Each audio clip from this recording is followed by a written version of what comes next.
I gripped the steering wheel tighter than necessary as I turned onto Maple Ridge Road. 3 days. I'd only been gone 3 days to bury my mother in Missouri, and somehow, the entire drive back to Colorado felt wrong. Maybe it was grief stacking on top of grief, Mom following Sarah by barely a year, or maybe it was the voicemail from my bank that I'd ignored during the funeral.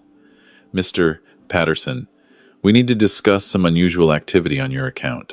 Please call us back. I'd meant to call. I really had. But between the eulogy I had to write, my sister's breakdown at the graveside, and the endless parade of casseroles from Mom's church ladies, I just didn't. I'd deal with it when I got home. Probably just fraud protection, being overly cautious about the gas station charges across 3 states.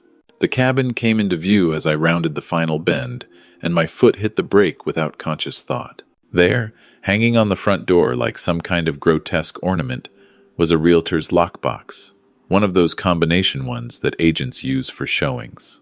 I sat in my truck for a full minute, engine idling, trying to make sense of what I was seeing. This was my cabin, mine and Sarah's.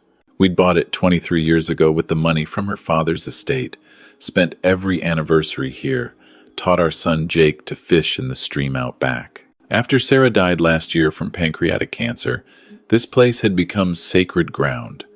The last place she'd smiled. The last place we'd been happy. So why the hell was there a lockbox on my door? I killed the engine and climbed out, legs stiff from 8 hours of driving.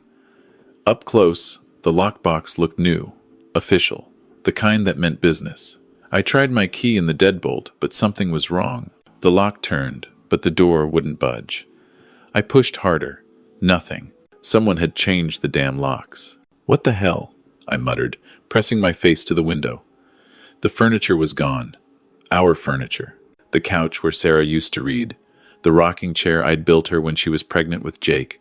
The bookshelf she'd spent months refinishing, all of it. Gone.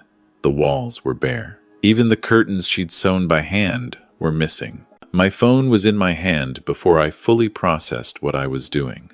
I called the bank first, fingers shaking so badly I had to redial twice. Mr. Patterson, the representative, a woman named Carol, who I'd spoken with dozens of times over the years, sounded relieved.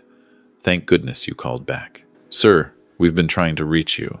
There's been significant activity on your account. What kind of activity? My voice came out harsh, sandpaper rough. Well, sir, on the 18th, that would have been Tuesday, there was a withdrawal of $350,000 from your savings account. The funds were transferred to an account belonging to a Mrs. Melissa Patterson. Our fraud detection flagged it because of the amount, but the transfer was authorized with proper documentation, so it went through. Sir, is Mrs. Melissa Patterson my daughter-in-law? The words felt like gravel in my throat. Carol, I didn't authorize any transfer. That money I had to stop, had to breathe. That was my late wife's life insurance. That's all I have left. There was a pause. When Carol spoke again, her voice had gone soft, careful. Mr. Patterson, the documentation we received indicated that Mrs. Melissa Patterson was listed as co-beneficiary on the policy. The transfer appeared legitimate. Do you have access to your policy documents? Co-beneficiary? I'd set up that policy 20 years ago when Jake was in college. Sarah was the beneficiary. After she died, the money came to me. There was no co-beneficiary. There had never been a co-beneficiary. I need to call you back, I managed, and ended the call before Carol could respond.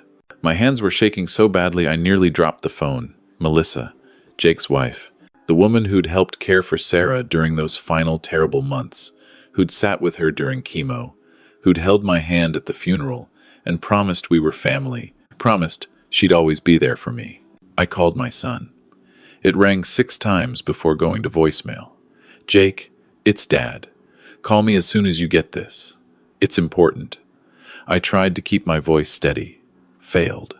Then I called the police. The officer who showed up 40 minutes later was young, probably mid-30s, with a name tag that read Deputy Morrison. He examined the lockbox, took notes as I explained about the missing furniture, the emptied bank account, the impossible co-beneficiary claim. Mr. Patterson, he said carefully, this might be a civil matter rather than criminal. If your daughter-in-law has documentation showing she was entitled to those funds, she wasn't entitled to anything. The words came out louder than I intended. I took a breath, forced myself to calm down. Deputy, my wife died a year ago. The life insurance policy paid out to me. I'm the sole beneficiary. Whatever documentation the bank received was forged. Morrison nodded slowly. We'll need to investigate. In the meantime, do you have somewhere you can stay? I almost laughed. Almost. This is my home, sir. With the locks changed and that lockbox on the door, someone's clearly in the process of selling this property until we sort out the legal ownership. I own this cabin. I pulled out my phone, hands still shaking, and scrolled through my files until I found the deed. See, Thomas Patterson, that's me. I've owned this place for 23 years. Morrison examined my phone screen, then took several photos with his own device. I'll file a report. You should contact a lawyer, Mr. Patterson, as soon as possible. After he left, I sat in my truck in the driveway of my own home, locked out, and finally let myself look at my bank app. My savings account, which should have held $352,000, showed a balance of $247.18. My checking account had $1,823. Everything else was gone. I was 62 years old. I'd retired 2 years ago from the electrical company where I'd worked for 37 years. Sarah and I had planned so carefully her pension, my Social Security, the life insurance as our safety net. We were going to travel, visit Jake and Melissa in Seattle, maybe help with grandkids if they decided to have any. Simple dreams. Now I was looking at $2,070 to my name and no home. My phone buzzed. Jake, finally. Dad, hey, sorry I missed your call. I was in a meeting. What's up? Where's Melissa? I asked. My voice sounded strange, flat. Ooh, she's... Dad, what's going on? You sound weird. Jake, I need you to put Melissa on the phone. Right now. She's not here. She flew back to Colorado yesterday. Some family emergency with her sister. Dad, you're scaring me. What happened? The world tilted. Melissa was in Colorado. Had been in Colorado. While I was in Missouri, burying my mother. Jake, I said quietly, I need you to sit down. I told him everything. The lockbox, the empty house, the bank account, the impossible co-beneficiary claim. With every word, I heard my son's breathing get faster, heard the denial starting to form. No, Jake said when I finished. No, Dad, there has to be a mistake. Melissa, wouldn't she loved Mom? She took care of her. Dad, this doesn't make sense. I need you to ask her about it. Okay, let me call her. Dad, I'm sure there's an explanation. Maybe Mom did add her to the policy, to thank her for the caregiving. Maybe it was arranged and you forgot. I didn't forget. I ended the call. I found a motel, a sad little place off Highway 24 that smelled like cigarettes and industrial cleaner, and checked in for the night. In the morning, I'd find a lawyer. In the morning, I'd figure out how to fight this. But for now, I just sat on the edge of the bed that smelled like strangers' sleep and stared at my phone. Jake called back at 10:47 p.m. I talked to Melissa, he said. He sounded like he'd been crying. Dad, she says. She says Mom did add her to the policy. She says it was Mom's idea, to thank her for the caregiving. She says she has paperwork. Let me talk to her. She's not answering. She's Jesus, Dad. She's turned off her phone. I closed my eyes. Jake, your mother was on morphine those last few weeks. She couldn't have. But before that, before the morphine, Dad, what if she did it then? What if she wanted to thank Melissa and didn't tell you because she knew you'd argue about it? And the cabin? Jake, someone's selling our cabin. The furniture is gone. Did your mother arrange that too? Silence. Long, painful silence. I don't know what's happening, Jake finally whispered. I don't know what to believe. Believe me. Believe your father. I need to think. I'm going to call her sister. Figure out where she is. Dad, I'm sorry. I'm so sorry. He ended the call. I sat in that motel room until the numbers on the digital clock blurred together, and then I pulled out my laptop. The lawyer's name was Helen Rothschild, and her website said she specialized in elder fraud. I sent her an email at 2:37 a.m., laying out everything, then finally managed to sleep for a few hours on top of the covers, still fully dressed. She called me at 9:15 a.m. "Mr. Patterson, I've reviewed your email. This is potentially a case of both forgery and real estate fraud. I'm going to need you to come to my office as soon as possible with every document you have. The life insurance policy, your cabin deed, bank statements, everything. I'll be there in an hour." Helen Rothschild's office was in downtown Colorado Springs, a neat suite in a building that looked reassuringly expensive. She was in her 50s, gray hair cut short, and she had the kind of eyes that looked like they'd seen every variation of human awfulness and weren't surprised anymore. "All right," she said, spreading my documents across her conference table. "Let's start with the life insurance. You were the sole beneficiary after your wife's death?" "Yes. The policy was set up with Sarah as primary beneficiary and me as contingent. When she died, it paid to me. And you received a payout of $352,000. It went into my savings account last October." Helen made notes. "And you never signed any documents adding Melissa Patterson as a co-beneficiary or authorizing her to access these funds?" "Never. The bank said they received documentation. We'll need to subpoena those records, see exactly what was submitted." She moved to the cabin deed. "This property has been in your name for 23 years. And suddenly there's a lockbox on it and the interior has been cleared out. That suggests someone's initiated a sale. Let me make some calls." I sat in her waiting room for 3 hours while she worked. Other clients came and went, a tired-looking woman with a stack of medical bills, a man in a suit who looked like he was trying not to cry, all of us drowning in different ways. Helen finally called me back in at 12:30. "Mr. Patterson, I've spoken with the title company handling the sale of your cabin. The listing went up 4 days ago. The asking price is $280,000, and there's already an offer pending." According to the title company, they received a deed showing that Melissa Patterson was added as a joint owner with rights of survivorship 2 months before your wife's death. The room went cold. "That's impossible. I never signed such a document." "The deed has your signature on it. Then it's forged. That's what we're going to have to prove." Helen leaned forward. "Mr. Patterson, I'm not going to sugarcoat this. These kinds of cases are difficult. If Melissa has documents that appear legitimate, even if they're forged, the burden is on us to prove the forgery. That means forensic document analysis, handwriting experts, potentially years of litigation. I don't have years. I don't even have a home. I know, and I'm going to do everything I can. But I need you to understand what we're up against." She paused. "There is one faster option. We file criminal charges. Forgery, theft, fraud. If the DA picks up the case and Melissa is arrested, she'll have to produce those documents in criminal court. The burden of proof is different in a criminal case. If we can show reasonable doubt that those signatures are yours, that might be enough. Do it, Mr. Patterson. If we go the criminal route, you're accusing your daughter-in-law of multiple felonies. Your son is a grown man who can make his own choices. My wife is dead. My mother is dead. All I have left is what I worked for, what I saved, what I built. I'm not letting someone steal it just because she married into the family." Helen studied me for a long moment, then nodded. "All right, let's go to war." The next 2 weeks were a blur of police stations, document requests, and increasingly desperate phone calls from Jake. "Dad, please don't do this. Just talk to her. Work something out. She says she's willing to give back most of the money. Just keep enough to cover what she spent taking care of Mom." "She spent my wife's life insurance on what?" "Exactly. Medical bills, Dad. Copays, prescriptions, things insurance didn't cover."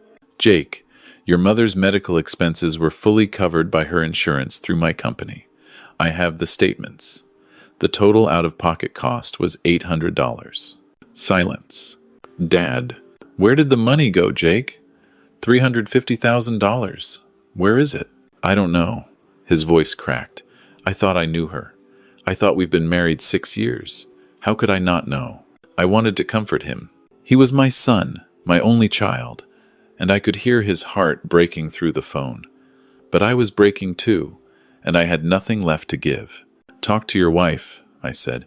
Get me the truth. He did try. I'll give him that. Over the next week, Jake called Melissa repeatedly, begged her to explain, to come clean, to make it right.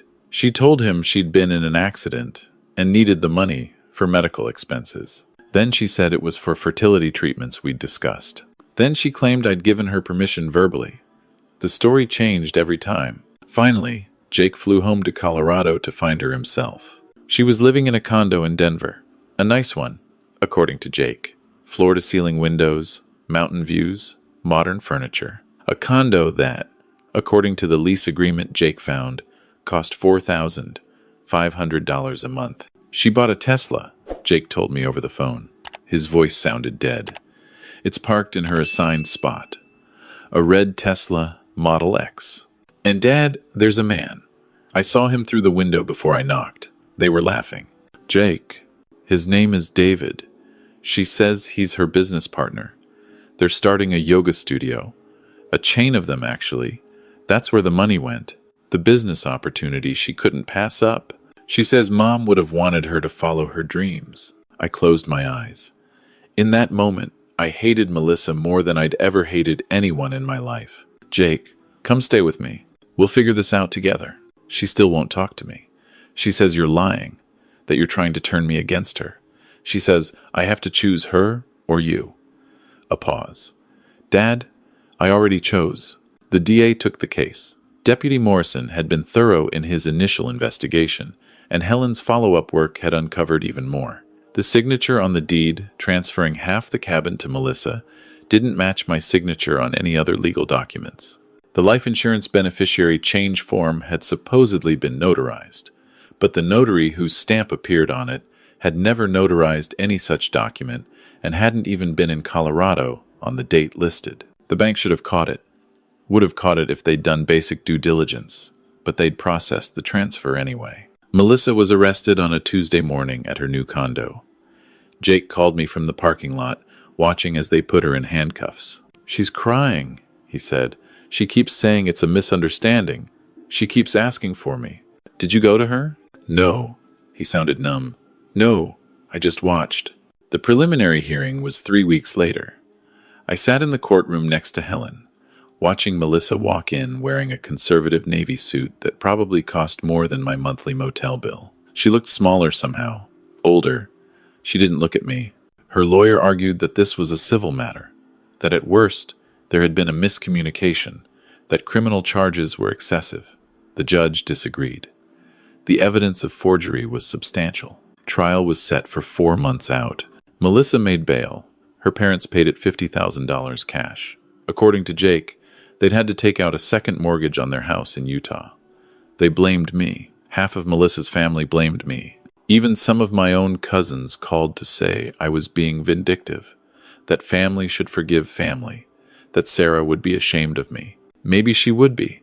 Sarah always believed in second chances, in seeing the best in people. But Sarah was dead, and I was the one left dealing with the wreckage. The trial lasted 3 days. The prosecution brought in a forensic document examiner who testified that both the deed signature and the insurance form signature were highly inconsistent with my known handwriting. The notary testified that she'd never notarized any document for Melissa Patterson. The bank representative admitted they'd failed to follow proper verification procedures. Melissa's lawyer tried to argue that I'd verbally authorized the transfers, that Sarah had wanted Melissa to have the money, that this was all a tragic misunderstanding complicated by my grief. Then the prosecutor asked Melissa about the Tesla. Mrs. Patterson, you testified that you used the funds for medical expenses related to your care of the deceased. Is that correct? Yes. Can you explain why, 2 weeks after receiving the funds, you purchased a vehicle worth $87,000? I needed reliable transportation. For your yoga studio venture? Objection. Relevance. Your Honor, it goes to the defendant's state of mind and the actual use of the stolen funds. I'll allow it. The prosecutor walked Melissa through every purchase: the condo, the car, the business investment, the furniture, the designer clothes I'd seen in Jake's photos. By the end, even her own lawyer looked sick. The jury deliberated for 4 hours. Guilty on all counts: forgery, grand theft, fraudulent transfer of real property. The judge set sentencing for 2 weeks later. I sat in that courtroom and felt nothing. No relief, no vindication, nothing. Just a vast, yawning emptiness where my life used to be. At sentencing, Melissa cried. She apologized through her tears, said she'd made terrible choices, said she'd pay back every cent. Her lawyer begged for probation, for house arrest, anything but prison. The judge sentenced her to 5 years in state prison and ordered full restitution of $352,000, plus the value of the items removed from the cabin, plus interest, plus legal fees. Jake sat 3 rows behind me. I could hear him crying, quiet sobs that he tried to muffle. When it was over, when they led Melissa away in handcuffs, he walked past me without a word. The bank settled out of court 2 months later. They paid me $352,000 plus damages, plus all my legal fees. The title company settled too, releasing the cabin back to me. I changed all the locks myself, replaced them with heavy-duty deadbolts. But I couldn't afford to retire anymore. The settlement money was earmarked for restitution when Melissa got out. And even though the bank paid me back, 5 months of lawyer fees, court costs, and motel bills had eaten through most of my checking account. I went back to work at 62, taking a consulting position with my old electrical company. They were kind enough to hire me back, but at half my old salary. Jake and I didn't speak for 6 months. When he finally called, his voice was different, older. "I filed for divorce," he said. "It'll be final in a few months." "I'm sorry." "Don't be. You were right. About everything." A long pause. "Can I come see you?" "Yes." He came the following weekend. We sat on the cabin's front porch. I'd replaced all the furniture with stuff from Goodwill and estate sales, and watched the sun set over the mountains. "I loved her," Jake said quietly. "I really thought I knew her." "I know. How did you know what to do? When to fight?" "I thought about that. About all the nights lying awake in that motel room, wondering if I was doing the right thing. About the look on Melissa's face when the verdict came down. About the calls from relatives telling me I was destroying the family. I didn't know," I finally said. "I just knew I couldn't let it go. Your mother and I worked our whole lives for that money, for this place. Letting someone steal it, even someone we'd trusted, someone we'd loved, that would have been betraying everything we built. Every year we saved, every sacrifice we made." Jake nodded slowly. "Mom would have understood. Maybe. Or maybe she'd have told me to forgive and move on." I smiled a little. "Your mother always was better at forgiveness than me." We sat in silence for a while, watching the light fade from the sky. "I met someone," Jake said eventually, "at work. Her name is Emma. She's nothing like Melissa. She works in accounting, drives a beat-up Honda, lives in a studio apartment. I told her everything about Melissa, about the trial, all of it. She said she understood if I needed time." "Do you?" I thought I did. But then I realized that waiting wasn't going to make me less broken. I'm just differently broken now. And maybe that's okay. "It is okay." Another silence. Then Jake said, "Emma's pregnant. We just found out last week. It's early, and we're not. We're taking it slow. But Dad, if it works out, if we have this baby, would you want to be involved?" Something loosened in my chest. Something I didn't even know had been clenched tight. "Yes," I said. "Yes, I would." The baby, a girl, was born 7 months later. They named her Sarah, after her grandmother. Jake and Emma got married in a quiet ceremony at City Hall with me and Emma's parents as witnesses. Little Sarah is 3 months old now. Emma brings her up to the cabin on weekends, and I've been teaching her how to hold the baby properly, how to support her head. Jake watches us with something like peace in his eyes, and I think maybe we're all going to be okay, eventually. Melissa got out on parole after 3 years. She moved back to Utah to live with her parents. According to the restitution order, she owes me $400,000 plus interest. Her lawyer sent me a payment plan proposal, $200 per month for the next 30 years. I accepted it, not because I think I'll live long enough to collect, but because it means every month for the next 3 decades, Melissa will have to write a check and remember what she did. Sometimes Jake asks if I regret pressing charges, if I wish I'd handled it differently. I tell him the truth. I don't know. I won in court. I got my money back. I got my cabin back. But I lost 2 years of peace. I lost relationships with extended family who still think I was too harsh, and I have to work until I'm 70 now instead of enjoying retirement with Sarah like we'd planned. Would I do it again? I look at little Sarah in her mother's arms, at the way Jake's face softens when he watches them, at this second chance we've all been given. I think about the life insurance money Sarah left me, about how she intended it to take care of me, to let me rest after a lifetime of work, about how Melissa almost stole that final gift from the woman who'd been nothing but kind to her. Yes, I would do it again.